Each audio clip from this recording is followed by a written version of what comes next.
Okay, ಸಂಗೀತ ಅವರೇ, overseas players 4 ಜನ ಯಾರು ನಡೆಸ್ತೀರಿ? RCB ಅಲ್ಲಿ ಡೆಫಿನೆಟ್ಲಿ ಜೋಶ್ ಹೆಜಲ್ವುಡ್ ಅವರು ಬಂದೇ ಬರ್ತಾರೆ. ಅದಾದ್ಮೇಲೆ ಟಿಮ್ ಡೇವಿಡ್ ಇದ್ದೇ ಇರ್ತಾರೆ.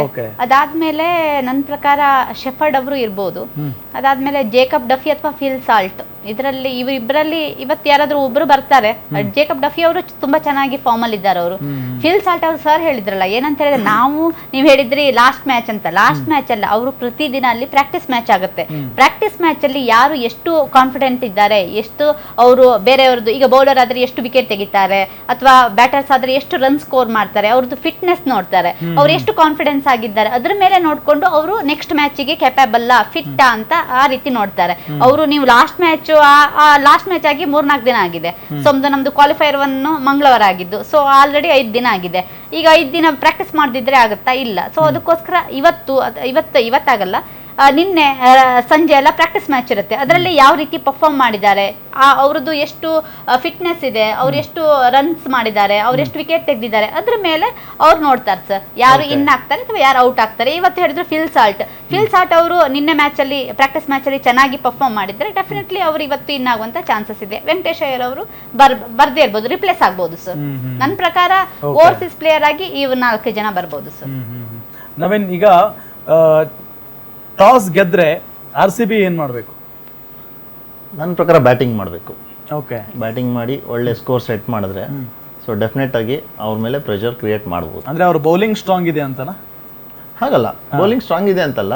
ಸೊ ನಮ್ಮ ಟೀಮೇ ಸೂಪರ್ ಆಗಿದೆ. ಸೊ ಏನ್ ಬಂದ್ರು ಮಾಡ್ತಾರೆ. ಸೊ ಟಾಸ್ ಗೆದ್ರೆ so big finals choose for batting, put a big score ಅಂತ ಒಳ್ಳೆ ಒಂದು ಲಾಂಗ್ ಇನ್ನಿಂಗ್ಸ್ ಮಾಡ್ಬೋದು. ಅವ್ರು ಹೇಳಿದಲ್ಲ, ಫಸ್ಟ್ ಬ್ಯಾಟಿಂಗ್ ಮಾಡಿದ್ರೆ ಈಗ ಒಂದು ಒಳ್ಳೆ ರೀತಿಯಲ್ಲಿ ನಿಂತು ಒಂದು ಹೆಚ್ಚು ವಿಕೆಟ್ ತೆಗೆದಿದ್ರೆ ಒಂದು 240, 235 ಲಾಸ್ಟ್ ಟೈಮ್ ಮಾಡಿದ್ರಲ್ಲ ಕ್ವಾಲಿಫೈಯರ್ 1 ಅಲ್ಲಿ 254, ಅದೇ ರೀತಿಯಲ್ಲಾದ್ರೂ ಮಾಡಿದ್ದೆ ಹೌದಂತ ಆದ್ರೆ ನಾವು ಕಣ್ಣು ಮುಚ್ಕೊಂಡು ಹೇಳ್ಬೋದು, ಫಸ್ಟ್ ಅವರು ಬ್ಯಾಟಿಂಗ್ ಮಾಡಿದ್ರೆ ನಾವೇ ವಿನ್ ಅಂತ. ಸ್ವೀಪ್ ಇದಾಗ್ಬಿಡುತ್ತೆ. ಅದು ಅವ್ರಿಗೆ ಏನಾಗುತ್ತೆ, GT ಅವರಿಗೆ ನರ್ವಸ್ ಆಗ್ಬಿಡ್ತಾರೆ. ಶುಭ್ಮನ್ ಗಿಲ್ ಹೇಗ್ ಗೊತ್ತಾ, ಅವರು ಪ್ರಾಕ್ಟೀಸ್ ರೂಮಿಗೆ ಹೋಗಿ ಬಂದ್ಮೇಲೆ ಅವರಿಗೆ ಅಲ್ಲಿ ಟೆನ್ಷನ್ ಆಗ್ಬಿಡುತ್ತೆ, ಅಯ್ಯೋ ಇಷ್ಟು ದೊಡ್ಡ ಇನ್ನಿಂಗ್ಸ್ ಅನ್ನು ಹೆಂಗ್ ಮಾಡೋದು ಅಂತ. ಲಾಸ್ಟ್ ಟೈಮ್ ನೋಡಿ ಕ್ವಾಲಿಫೈಯರ್ 1 ಅಲ್ಲಿ ಎಲ್ಲರೂ ಐ ಥಿಂಕ್ 92 ರನ್ಸ್ ಇಂದ ನಾವು ವಿನ್ ಆಗಿದ್ದಲ್ವಾ, ಅವರಿಗೆ ನರ್ವಸ್ ಆಗುತ್ತೆ ಸರ್, ಅವರಷ್ಟು ಇದ್ ಮಾಡಕ್ ಆಗಲ್ಲ. ಸೊ ಒತ್ತಡದಿಂದ ವಿಕೆಟ್ ಪ್ರೆಷರ್ ಕ್ರಿಯೇಟ್ ಆಗುತ್ತೆ. ಹೌದು. ಓಕೆ, ವಿರಾಟ್ ಕೊಹ್ಲಿ ಅವರು ಇವತ್ತು ಎಷ್ಟು ನೋಡಿಬಹುದು ನಿಮ್ ಪ್ರಕಾರ? 100 ಸೆಂಚುರಿ ಮಾಡ್ಬೋದು. ಸೆಂಚುರಿ ಮಾಡಿದ್ರೆ ನಮ್ಗೆ ಇಷ್ಟ. ಅವಾಗ ಏನು, ಅವರು ಅಷ್ಟು ಎಕ್ಸ್ಪೀರಿಯನ್ಸ್ ಇದ್ದಾರೆ, 2 ಜನರೇಷನ್ ನಾಲೆಜ್ ಇದೆ, ಎಕ್ಸ್ಪೀರಿಯನ್ಸ್ ಇದೆ. ಅವರಿಂದ ಸೆಂಚುರಿ ಬಂದು ನಾವು ವಿನ್ ಆದ್ರೆ ಅದರಷ್ಟು ಒಂದು ಗಿಫ್ಟ್ ನಮ್ಗೆ, ಒಳ್ಳೆ ಗಿಫ್ಟ್ ಡೆಫಿನೆಟ್ಲಿ. ಅಲ್ಲ ಹಾಗಂತಲ್ಲ, ಅದನ್ನ ನಾವು ಓವರ್ ಕಾನ್ಫಿಡೆಂಟ್ ಇರಬಾರ್ದು. ನಾವು ಆಗ್ತೀವಿ ಅನ್ನೋದು ಬೇರೆ. ಬಿಕಾಸ್ ಈಗ RCB ಟೀಮ್ ಅಥವಾ RCB ಫ್ಯಾನ್ಸ್ ಏನಂತ ಅಂದ್ರೆ ಲೈಕ್ ಯೂತ್ ಆಗ್ಬೋದು, ನಮಗಾಗ್ಬೋದು, ಒಂಥರ ಮೆಸೇಜ್ ಕೊಟ್ಟಂಗೆ. ಹೌದು, ನಮ್ಮ ಡ್ರೀಮ್ಸ್ಗೆ ನಾವು ಎಷ್ಟು ಲಾಯಲ್ ಆಗಿರ್ತೀವಿ ಅನ್ನೋದಕ್ಕೆ. 18 years world may laugh at us ಅಥವಾ ಲೈಕ್ ಅಷ್ಟು ಮೀಮ್ ಮಾಡಿರ್ಬೋದು, ಏನೇ ಮಾಡಿದ್ರು ಲಾಯಲ್ ಆಗಿದ್ರೆ ಹೇಗೆ ರಿಸಲ್ಟ್ ಸಿಗುತ್ತೆ ಅನ್ನೋದಕ್ಕೆ ಕೊಹ್ಲಿ. ವಿರಾಟ್ ಕೊಹ್ಲಿ ಅವ್ರ ಬಗ್ಗೆ ಹೇಳೋದಾದ್ರೆ, ಅವ್ರು 18 years ಈಗ 19 years ಇಂದ ಒಂದೇ ಟೀಮ್ ಅಲ್ಲಿ ಇರೋದು. It's very difficult. ಯಾಕಂತ ಹೇಳಿದ್ರೆ ಅವ್ರು ಎಷ್ಟೇ ಹೋಗ್ಲಿ 18 years ತನಕನೂ ನಾವು ವೇಟ್ ಮಾಡ್ತಾ ಇದ್ವಿ, ವಿನ್ ಆಗುತ್ತೆ. ಅವ್ರಿಗೆ ಹಾಗಾದ್ರೆ ಎಷ್ಟು ಪ್ರೆಷರ್ ಇರ್ಬೋದು. ಏನು ನೀನ್ ಒಂದು ಲೂಸ್ ಟೀಮ್ ಅಲ್ಲಿ ಇದ್ಯಾ ಎಲ್ಲ ಎಷ್ಟು ಜನ ಕೇಳಲ್ಲ. ಅಷ್ಟು ದೊಡ್ಡ ವರ್ಲ್ಡ್ ಪ್ಲೇಯರಿಗೆ, ಇಂಟರ್ನ್ಯಾಷನಲ್ ಪ್ಲೇಯರಿಗೆ ಡ್ರೀಮ್ಗೆ ಹೇಗಿರುತ್ತೆ ಅನ್ನೋದಕ್ಕೆ, ಸಕ್ಸಸ್ ಹೇಗೆ ತಂದ್ಕೊಡುತ್ತೆ ಅನ್ನೋದಕ್ಕೆ RCB ಫ್ಯಾನ್ಸ್ ಇರಬೇಕು ಅನ್ನೋದು ವೆರಿ ಇಂಪಾರ್ಟೆಂಟ್. ಒಬ್ಬ ಪ್ಲೇಯರ್ಗೆ ಅಥವಾ ಯಾವುದೇ ಒಂದು ಕ್ರಿಕೆಟ್ ಫ್ರಾಂಚೈಸಿ ಅವರಿಗೆ ಪೇಷನ್ಸ್ ಇರಬೇಕು. ಯಾರೋ ಅವ್ರು ವಿನ್ ಆದ್ರೂ ಇವರು ತಕತೈ ಕೊಣೋದಕ್ಕಲ್ಲ, ಪೇಷನ್ಸ್ ಇರಬೇಕು. ಮತ್ತೆ ಕನ್ಸಿಸ್ಟೆನ್ಸಿ ಆಗಿ ಪ್ರಾಕ್ಟೀಸ್ ಮ್ಯಾಚ್ ಅದನ್ನೆಲ್ಲ ನೋಡ್ಕೊಂಡು ಪ್ಲೇಯರ್ ಎಷ್ಟು ಫಿಟ್ ಇದ್ದಾರೆ ಅದನ್ನ ನೋಡ್ಕೊಂಡು ನಾವು ಅಂದ್ರೆ ಅವ್ರಿಗೆ ಮಾಡ್ಬೇಕು.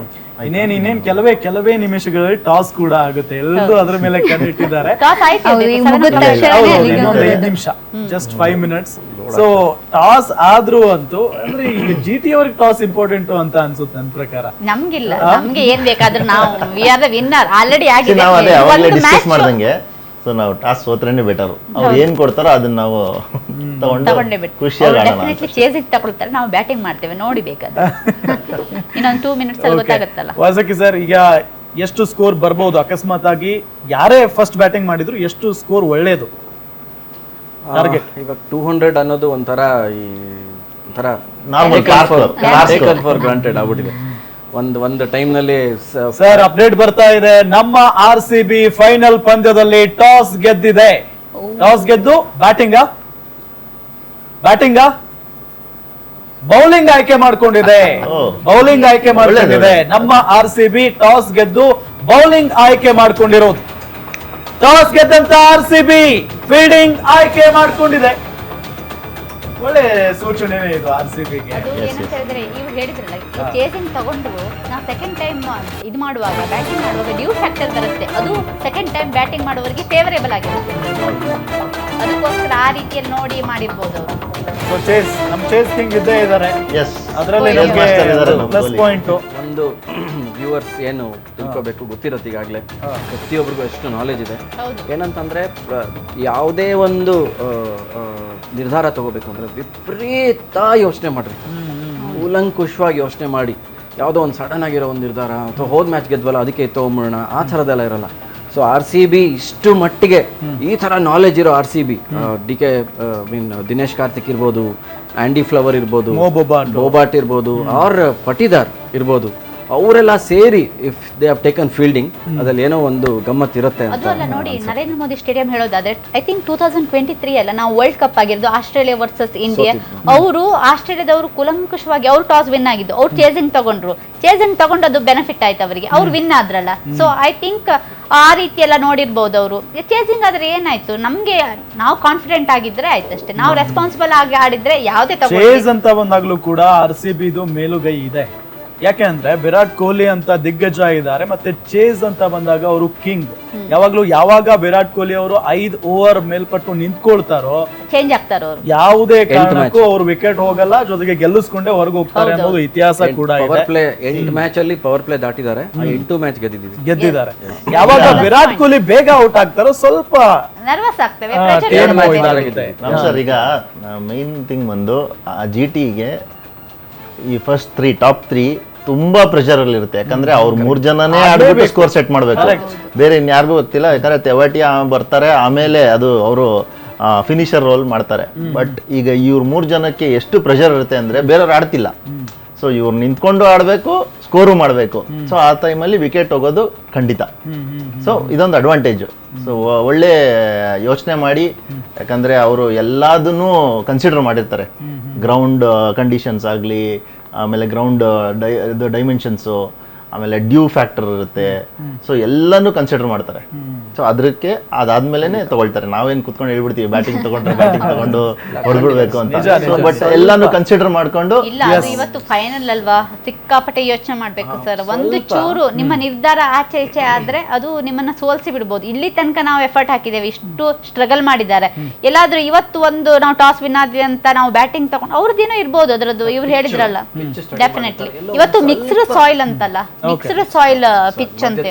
ಹೌದು, ಸ್ವಲ್ಪ ಮಟ್ಟಿಗೆ ಅವರು ಪಿಚ್ಚಲ್ಲಿ ಏನಾದರೂ ಒಂದು ಸ್ಪೈಸೋ ಏನೋ ಒಂದು ಮಾಯ್ಶ್ಚರ್ ಏನೋ ಕಂಡಿರುತ್ತೆ.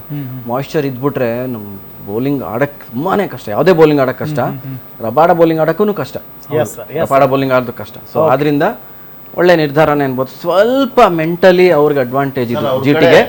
ಥ್ಯಾಂಕ್ ಯು ಸೋ ಮಚ್ ಎಲ್ಲರಿಗೂ ಕೂಡ. ಇಷ್ಟೊತ್ತು ಜಾಯಿನ್ ಆಗಿದ್ದಕ್ಕೆ. ನೋಡೋಣ, ಇವತ್ತು 2ನೇ ಬಾರಿಗೆ ಅಂದ್ರೆ ಸತತವಾಗಿ 2ನೇ ಬಾರಿಗೆ ನಮ್ಮ RCB ಫೈನಲ್ಗೆ ಬಂದಿದೆ. ಒಳ್ಳೆ ಸೂಚನೆ, ಟಾಸ್ ಗೆದ್ದು ಬೌಲಿಂಗ್ ಆಯ್ಕೆ ಮಾಡ್ಕೊಂಡಿರೋದು. ಖಂಡಿತ ಮ್ಯಾಚ್ ಕೂಡ ಗೆಲ್ಲಲಿ ಅಂತ ಪ್ರಾರ್ಥಿಸ್ತಾ ಈ ಕಾರ್ಯಕ್ರಮವನ್ನ ಇಲ್ಲಿಗೆ ಮುಗಿಸ್ತಾ ಇದ್ದೀವಿ. ನೋಡ್ತಾ ಇರಿ ಗ್ಯಾರಂಟಿ ನ್ಯೂಸ್, ಸುದ್ದಿ ಖಚಿತ, ನ್ಯಾಯ ನಿಶ್ಚಿತ.